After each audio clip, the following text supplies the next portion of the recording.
Hello.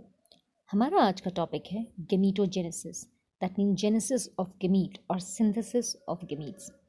इसमें हम spermatogenesis और ओजेनेसिस दोनों को स्टडी करेंगे। स्पर्मेटोजेनेसिस का मतलब है स्पर्म प्रोडक्शन और ओजेनेसिस का मतलब है एग प्रोडक्शन। नाउ स्पर्मेटोजेनेसिस में स्पर्म्स की फॉर्मेशन होती है in testis, specifically in seminiferous tubule. इसको दो स्टेप्स में डिवाइड किया है, स्पर्मेटिड की फॉर्मेशन एंड स्पर्मियोजेनेसिस। स्पर्मेटिड की फॉर्मेशन का मतलब है कि स्पर्मेटोगोनिया से राउंड स्पर्मेटिड्स बनते हैं, और स्पर्मियोजेनेसिस का मतलब है कि इन राउंड स्पर्मेटिड से टैडपोल लाइक स्पर्म बनता है। This is known as spermiogenesis. इसमें शेप का मॉडिफिकेशन होता है।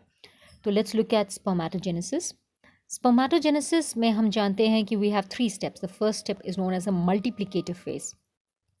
मल्टीप्लिकेटिव फेज में जो हमारे स्पर्म मदर सेल्स हैं, मल्टीप्लिकेटिव फेज जो हमारे स्पर्म मदर सेल्स हैं, जिन्हें हम स्पर्मेटोगोनिया बोलते हैं, ये माइटोसिस अंडरगो करके बहुत सारे प्राइमरी स्पर्मेटोसाइट्स बनाते हैं।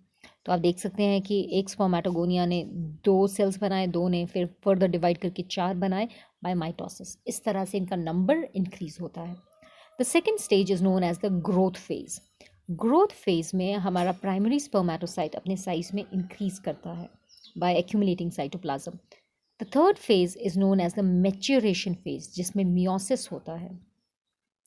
सो इस स्टेप में primary spermatocyte will undergo meiosis 1 to form secondary spermatocyte. हम ये जानते हैं कि meiosis 1 is a reductional division, यानी कि इसमें क्रोमोसोम नंबर हाफ हो जाएगा। तो अगर आप यहाँ पे ध्यान से देखें तो प्राइमरी स्पर्मेटोसाइट की प्लॉइडी 2 एन थी और सेकेंडरी स्पर्मेटोसाइट का क्रोमोसोम नंबर आधा हो गया है, यानी कि n हो गया है। This is primary spermatocyte and this one is known as secondary spermatocyte. Secondary spermatocyte meiosis 2 undergo करेगा टू फॉर्म स्पर्मेटिड। हम जानते हैं meiosis 2 is an equational division, यानी कि इसमें क्रोमोसोम नंबर इक्वल रहता है। तो अगर सेकेंडरी स्पर्मेटोसाइट की प्लॉइडी n है तो स्पर्मेटिड्स की प्लॉइडी भी n ही रहेगी। ये आप देख सकते हैं, these are secondary spermatocytes and these are spermatids. फिर ये स्पर्मेटिड्स अपना शेप चेंज करते हैं। आप यहाँ देख सकते हैं, they are changing its shape to form this structure, a tadpole like structure, जिसे हम स्पर्मेटोजोआ बोलते हैं। And this change in structure is known as spermiogenesis. इसमें एक्स्ट्रा साइटोप्लाज्म सारा रिमूव कर दिया जाता है, गोल्जी बॉडी सारी टॉप पे आ जाती है to form the acrosome. Mitochondria middle piece में अरेंज हो जाते हैं और एक टेल, फ्लैचुलर टेल की डेवलपमेंट होती है। This is known as spermiogenesis. हम जानते हैं कि मियोसिस में एक सेल से 4 डॉटर सेल्स बनते हैं। उसी तरह से एक प्राइमरी स्पर्मेटोसाइट से भी 4 स्पर्मेटिड्स या 4 स्पर्म्स बनते हैं। जब स्पर्मियोजेनेसिस हो जाता है, यानी कि जब आपके स्पर्मेटिड्स स्पर्म्स फॉर्म कर लेते हैं, तो ये स्पर्म्स सर्टोली सेल के साथ अटैच होकर सेमिनिफरस ट्यूब्यूल में रिलीज हो जाते हैं। इस प्रोसेस को हम स्पर्मिएशन बोलते हैं। So what is spermiation? Release of sperms in the seminiferous tubule, ताकि फिर ये आगे जाके वास डिफरेंस में एंटर कर सके। इस प्रोसेस को हम स्पर्मिएशन कहते हैं। अगर हम इसके हार्मोनल कंट्रोल को स्टडी करें तो हमारे ब्रेन में जो हाइपोथैलेमस है, it will produce gonadotrophin releasing hormone, जो हमारे एंटीरियर पिट्यूटरी लोब पे एक्ट करता है।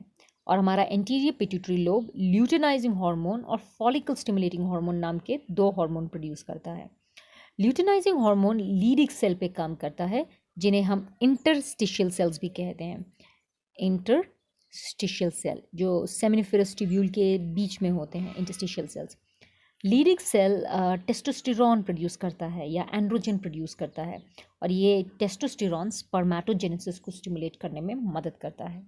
अगर हम फॉलिकल स्टिमुलेटिंग हार्मोन के बारे में बात करें तो ये सर्टोली सेल की मदद करता है और स्पर्मियोजेनेसिस को स्टिमुलेट करता है। दैट मीन्स आपका spermatid, this spermatid will be converted into this tadpole like spermatozoa. This is known as spermiogenesis.